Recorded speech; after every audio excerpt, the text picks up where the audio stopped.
Hebrews 2, verse 6. He says, But one in a certain place testified, saying, What is man that thou art mindful of him, or the Son of Man that thou visitest him? Of course, we know that one he's speaking of is David. It's this is a different style of writing. One says it's not specific. Usually it's David said. You read Acts and it identifies who he's speaking of when he quotes an Old Testament. Or the prophets say. This one is so generalized, as one said. Now that works if you know your Old Testament and you already know who said that. Well, you look at the name of the book, those people would have known Hebrews, the Jews. So it's okay to do that. One said, because they already know who it was. It was David. Psalms is where it said, Psalms 8, verse 4. Psalms 8, verse 4. David says it this way, What is man that thou art mindful of him, or the son of man that thou visitest him? For thou hast made him a little lower than the angels, and hast crowned him with glory and honor. Thou madest him to have dominion over the works of thy hands. Thou hast put all things under his feet, all sheep and oxen, yea, the beasts of the field, the fowls of the air, the fish of the sea, whatsoever passeth through the paths of the sea. Okay, so that's David speaking of how he's perplexed that God would set a human with all his frail faults in charge of all these things that God made. And that's what's being quoted here in Hebrews.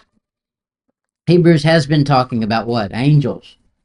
And he's talking about, he's going to switch subjects, but he's warming his way up to switching subjects. The means by which he's going to switch subjects on us is David. He's using David as a transition, as a stepping stone to get to something. What he's going to do, and we'll see him do it, but what he's going to do is he's going to switch from talking to man to talking to the God-man, about the God-man, Jesus Christ. And the way he does it is he goes back to somebody, David, here talking about man and things being put under his feet. But wait a minute, do you have everything put under your feet? But there is one who does, or will, and it'll be Jesus Christ. And so he's going to use this as a subtle way of transitioning into it. This is not a new concept, though. We always have thought, it's very risky on God's part to let us put our hands on anything he made. And that every character in the Bible has come up with that same thought. And if you've lived long enough and been honest about yourself, you've thought the same thing. Job 7, verse 17. Job 7, verse 17. It says, What is man that thou shouldest magnify him, and that thou shouldest set thine heart upon him, and that thou shouldest visit him every morning, and try him every moment? That is, God, are we really worthy of all this attention you're pouring out on us? I'm glad he is, but that's an honest thing. It's an honest statement right there. I'm too big a failure to really put this much time and effort into it. Look at it in chapter 15, Job 15, verse 14.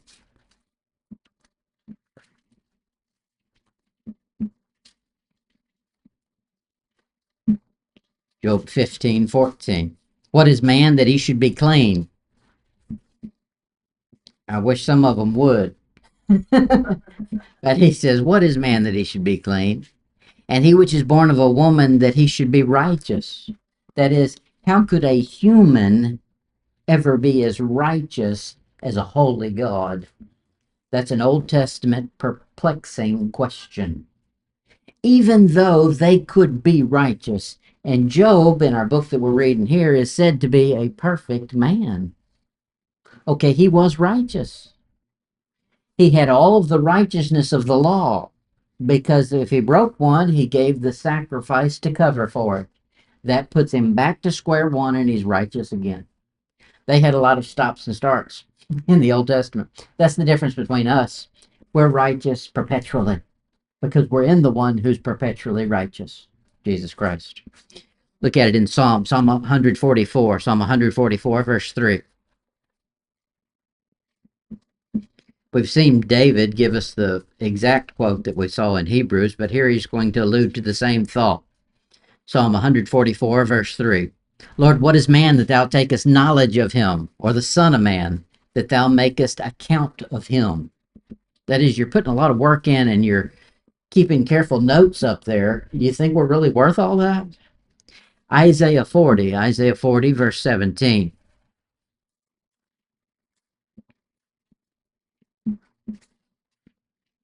He's taking all the notes, he's doing all the math, he's keeping track of man. And here Isaiah says, I've seen his balance sheet, and this is what he really thinks of all the math he's been doing. Isaiah 40, verse 17. All nations before him are as nothing, and they're counted to him less than nothing and vanity.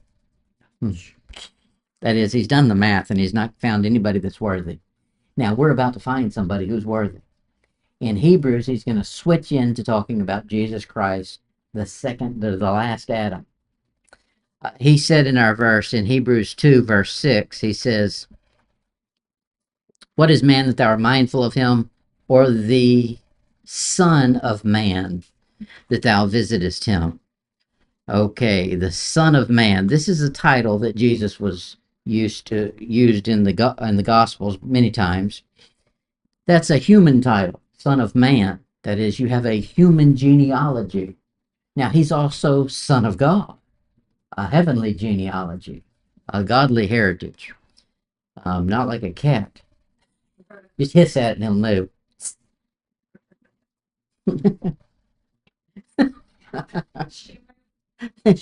Yeah, you're right.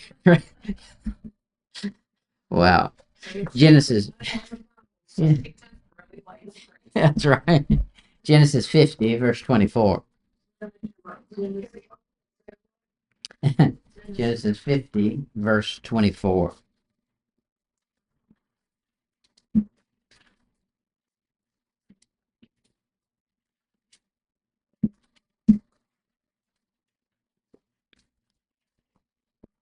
Our verse in Hebrews says, what's the Son of Man that you visit him?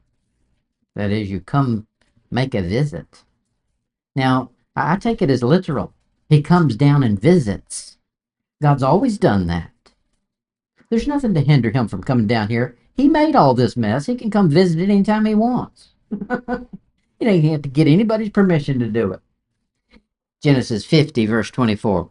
And Joseph said unto his brethren, I die, and God will surely visit you, and bring you out of this land unto the land which I swear to Abraham, to Isaac, and to Jacob. And he was exactly correct. He came down on a mountain.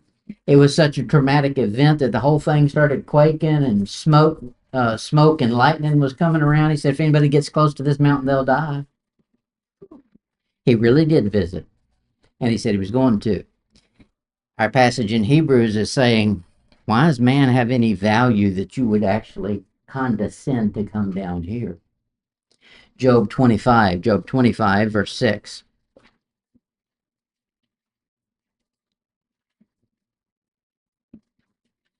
Job 25, verse 6. He says, how much less man that is a worm. And here's our phrase, the Son of Man, which is a worm. Now that's important, because Jesus is going to take that form on the cross. As Moses lifted up the serpent, like a worm in the wilderness, and he's going to die on a cross and be lifted up. He says, if I'm lifted up, I'll draw all men to me. So we've got to make him fulfill that. I wouldn't want him to not fix that. Oh, you're going to. Thank you. We're keeping it real tonight. Welcome to the hood. Psalms 146, verse 3. You preach hard enough, they start choking up who knows what. Psalms 146, verse 3. Put not your trust in princes, nor in the Son of Man, in whom there is no help. Now, obviously, that's not talking about Jesus Christ. He was the Son of Man, he was human. However, he had help. Matter of fact, every place he went, he was helping somebody, and he's still doing it. Verse 4. His breath goeth forth, that's the human part, the Son of Man, meaning humans. His breath goeth forth, he returneth to his earth.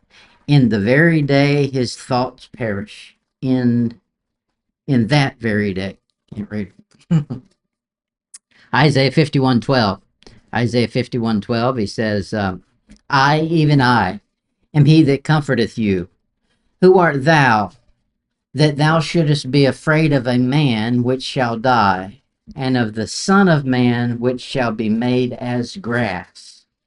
Now, there's not a reference to Jesus Christ, but he's talking about humans. This is what humans do, is they die. Now, he threw the Son of Man in here in Hebrews. This is supposed to direct your attention to the human part of Jesus, because he's going to go through and I'm getting ahead of myself, but he's going to bring up how he becomes the head of a new generating force, a new, we'll call it race of people. Just like Adam was the head of a race of fallen people, and they all have to die. Jesus Christ, as a human, did what Adam should and couldn't have done, and he fixes it so if you're in his generation, you won't have to die because he's already fulfilled everything. Look at it in, well, that's enough verses. Hebrews 2, verse 7.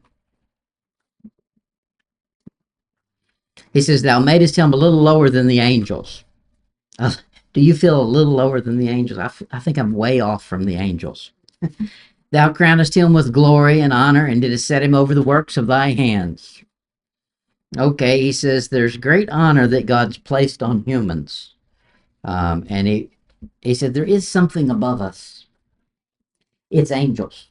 Now that's important. It's important to notice that, because in a minute he's going to say of man that he put all things under him. Well, the context is clearly stating there's something above him. Okay, well, angels are above him, so he doesn't mean that's been put under him. The angelic host, the heavenly hosts up there, are not subservient to human. And the charismatics are crazy to go out calling attention to the demonic forces as though they have power to control it. No, man is lower than the angels. Those angelic beings have demonic power and spiritual power from God, both of those. But either way, good or bad, it's way more than any man could handle. Here, the little lower than an angel. My comment is this: little must be from God's point of view, not man's. Yes. When an angel can kill 180,000, one of them, I'd say that he's way above my ability. But from God's point of view, that's a little. When he's going to stomp down in Armageddon and squash them all and have blood squirting up to the bridles of the horses, 180,000 looks like nothing to him. So he would say a little. Hebrews 12, verse 22. Hebrews 12:22. The heavens, they're populated with spirit beings, both good and evil. He says in Hebrews 12:22, but you're come unto Mount Zion, and unto the city of the living God, the heavenly Jerusalem, and to an innumerable company of angels. This whole book starts changing the focus to what we thought we were talking about. In Paul's letters and his epistles, or his epistles, he's focused on one thing: Jesus Christ, and everything being subservient to him. This book, Hebrews, starts saying there's demonic forces out there. Now, why is the focus shifting to that? Because in the tribulation, it won't just be out there, it'll be on earth. They'll be seeing it and recognizing it. And this is to the Jew, the Hebrews. Look at it in 2 Thessalonians. 2 Thessalonians 1:7.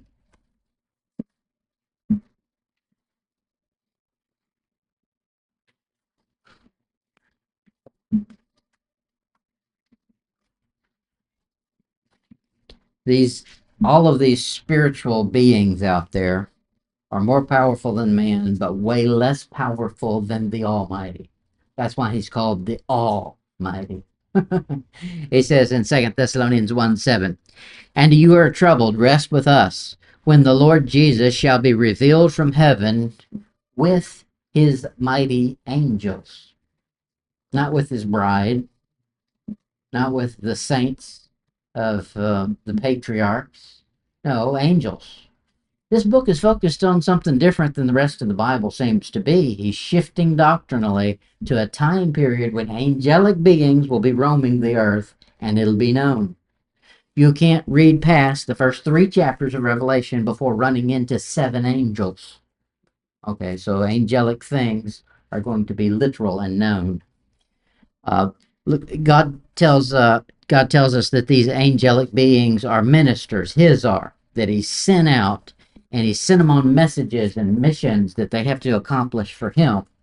And at the same time, anytime God makes a step forward, the devil wants to circumvent it. He wants to come between it. So they have to be mighty. They got to be powerful. The devil's not weak either. God's ministers, his angelic ministers, are usually sent to the earth on a mission of wrath, of vengeance, and violence. So you don't mess with those angelic beings. 2 Thessalonians 1, look at verse 8. We just read about in verse 7 his mighty angels. Now let's see what he says about these mighty angels. Verse 8. In flaming fire, taking vengeance on them that know not God, and that obey not the gospel of our Lord Jesus Christ. Those mighty angels have a mission from God, and that's to kill anybody who opposes him. He says there, right there, that know not God. You know, ignorance could make you the enemy of God. I could go off on a tangent on that, but I won't. Okay. Look at it in Daniel 12. Daniel 12. Daniel 12, verse 1. And at that time shall Michael stand up, the great prince, which standeth for the children of thy people, that is, the Jews. And there shall be a time of trouble. Okay, so you need a mighty defender of those people when there's a time of great trouble. Okay, this is going to play out in the tribulation, such as never was since there was a nation, even to that time, that same time. And at that time thy people shall be delivered, every one that shall be found written in the book. And many of them that sleep in the dust of the earth shall awake, some to everlasting life, and some to shame and everlasting contempt. Okay, so just being a Jew in the tribulation does not get you through. You've got to qualify. Some go to heaven, some go to hell. Jude, verse 9. Jude, verse 9. Yet Michael the archangel. So this is a different type of angel, but he is an angel. He's an archangel. When contending with the devil, he disputed about the body of Moses, durst not bring against him a railing accusation, but said, the Lord rebuke thee. My thing cut off. Does it say thee? The Lord thee. Yeah. I didn't have the last word on my page. The Lord rebuke thee. That's correct. Now, this is odd. An archangel, you'd think that's the top arc. An arc is as high up as it goes. This is an archangel, the top of the heap, is not willing to get in a fight with the devil. So there is a power structure to it up there. And Michael, the top of the heap of angels, says, I'm not qualified to fight the devil. I'll just turn him over to God. And that's smart. But that also tells us we surely aren't. We sure had better be doing the same thing. God, you take care of it. I'm hiding in you. You handle this one. He was an archangel too. He was all the way up there. Yes. Hmm. Yeah. He was called the anointed cherub that covereth. Yeah. So he was an archangel as well. There was five of them, and he was number five. And now there's only four, but he has to be number five because that probably cemented the meaning of the number five. My five is always death in the Bible, probably going all the way back to him being the fifth cherub, the anointed cherub that covers. And when he lost his position, everything about him became demonic, including his position. All right, Hebrews 2, verse 8. Hebrews 2, verse 8, trying to finish one thought. Hebrews 2, verse 8. Still quoting David here, he says, "Thou hast put all things in subjection under his feet. For in that he put all in subjection under him, he left nothing that is not put under him. But now we see not all things put under him." That is, it's done on the books, but it hadn't come out in reality yet. That is, it's still in progress and it's not complete. And we've already seen he enumerated the things that were put under him. And those are the things that crawl on this earth. The very thing that he told Adam he had dominion over, the creatures, the fowl of the air, and everything that moves in the sea, and all the beasts. Okay, those were the things he was to have dominion over. As far as that's concerned, God has still put all of that under our feet, regardless of what the Humane Society says. They want to exalt animals above humans, animals to have more rights than humans. Well, that ain't so. God says we have dominion. Look at it in Psalm 115.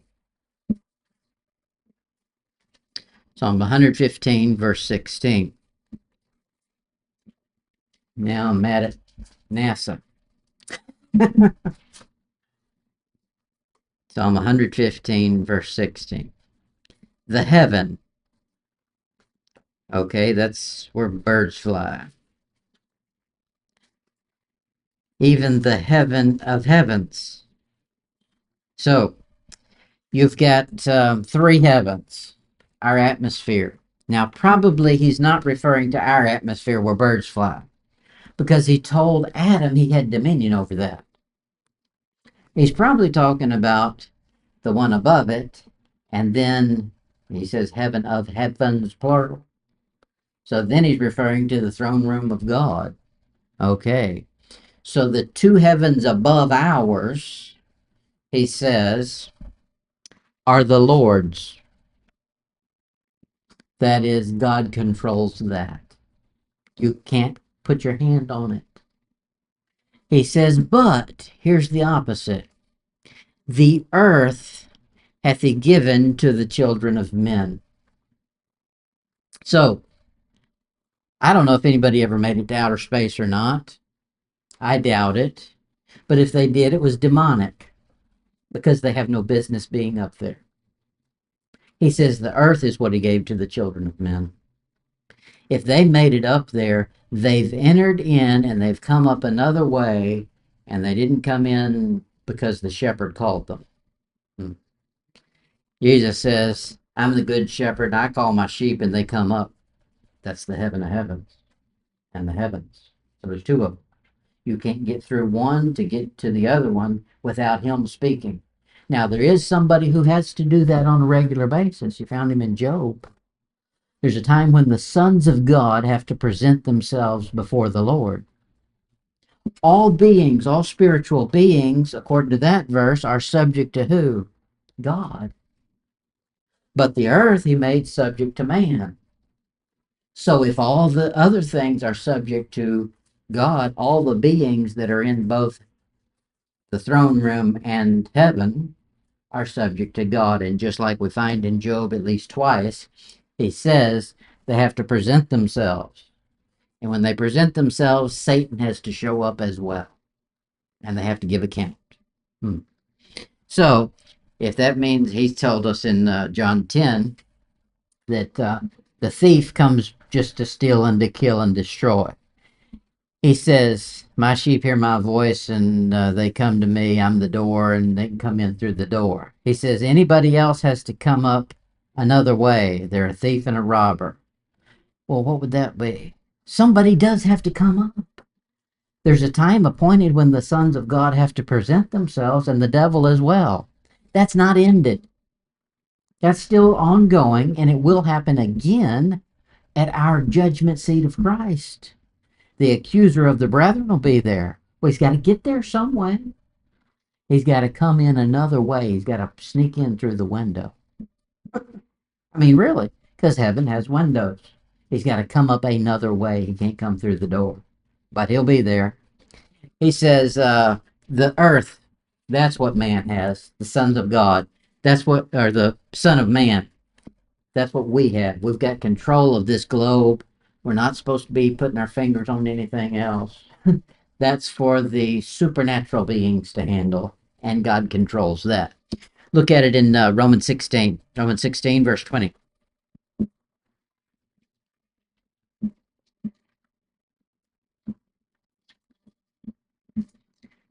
This is Paul, and he says this to his converts. And the God of peace shall bruise Satan under your feet shortly. The grace of our Lord Jesus Christ be with you. Amen. So Satan's head has not been bruised at the time Paul is writing. So the cross did not bruise Satan's head. That's a reference to something else.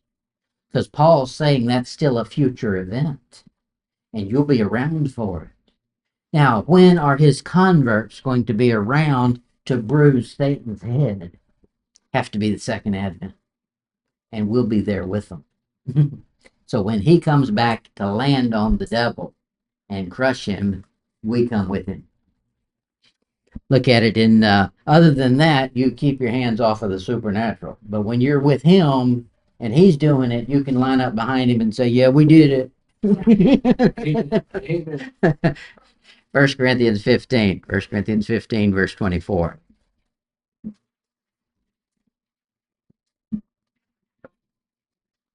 First Corinthians 15:24.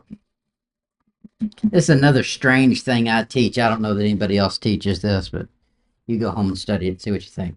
It says, then cometh the end, when he shall have delivered up the kingdom to God. That is, Jesus Christ has been ruling in the millennium, and then that will end. You know, it's 1,000 years. Well, 1,000 years still ends. It's not forever. So at the end of the millennium, then he delivers up the kingdom to God, even the Father, when he shall have put down all rule and all authority and power. For he must reign till he hath put all things under his feet, all enemies under his feet. So that is, there's the fulfillment of it. All things haven't really been put under our feet, but there is a Son of Man, a human part, that will get all things put under his feet. And he's going to do it with a rod of iron. Correct. And so we'll be given, yes, that's part of the bruising Satan. Mm-hmm. Now, I think that, yeah, we come back and rule and reign with it. All right, we better stop it there. What time is it? Oh, it's way past time. We'll pick up there next week, or next time we get together at 2:09.